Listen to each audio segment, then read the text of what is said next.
Okay, here's the assembly with the first assembly of this project.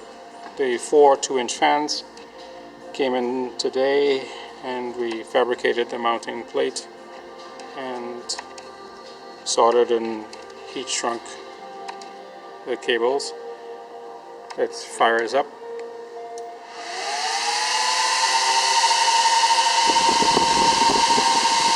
It's a Hurricane.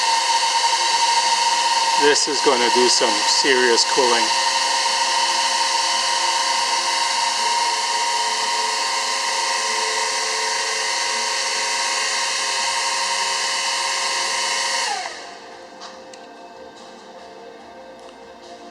Okay, more parts should be coming in on Monday.